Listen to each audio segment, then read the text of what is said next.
అసలు నేను చెప్పింది కరెక్టా? రాంగా? మీరే డిసైడ్ చేయండి. మేమైతే లాస్ట్ వీక్ అయితే బజార్‌కయితే వెళ్ళాం కదా! అక్కడొచ్చి ఒక ఆమె కూరగాయలొచ్చి ఎక్కువ రేటు అమ్ముతా ఉంది. మా మమ్మీ అయితే తక్కువ చేసుకోండి అని బార్గెయిన్ చేస్తా ఉంది. నాకైతే భలే విసుగొచ్చేసింది. తెలిసిందే కదా! అమ్మ వాళ్ళు ఎక్కడ వెళ్ళినా బార్గెయిన్ చేస్తా ఉంటారు. సో, వచ్చే దారిలో అయితే బేకరీకయితే వెళ్ళాం. అక్కడ ఒక కేకొచ్చి ₹60 2 కేక్స్ కొంటే ₹100 అన్నారు. మా మమ్మీ వితిన్ 1 సెకండ్ కూడా ఆలోచించకుండా సరే 2 పీసెస్ ఇచ్చేయండి అని చెప్పింది. నాకైతే అప్పుడు ఆశ్చర్యమేసింది. ఏమ్మా ఇక్కడ బార్గెయిన్ చేసేది కదా! అక్కడ చేసినావు కదా! అంటే ఏమైనా పిచ్చా? అక్కడ బార్గెయిన్ చేస్తే తగ్గిస్తారు. ఇక్కడ బార్గెయిన్ చేస్తే తగ్గిస్తారా? ఇక్కడ ఫిక్స్‌డ్ ప్రైస్ అనింది.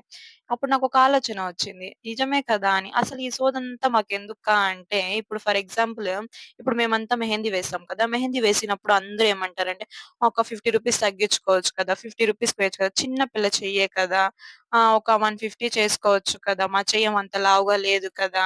అలా అని చెప్తా ఉంటారు. అదే బ్రైడ్‌కే చెప్పినామనుకోండి, ఒక 800, 900 వేసుకోవచ్చు కదమ్మా! అని చెప్తా ఉంటారు. అదే ఒక బ్యూటీ పార్లర్‌కి వెళ్ళాలనుకోండి, అక్కడ 3000, 2500 పెడతారు. సో, వాళ్ళు ఎంత చెప్పినా అంత వేసి డబ్బులిచ్చేసి వేపించుకుంటారు.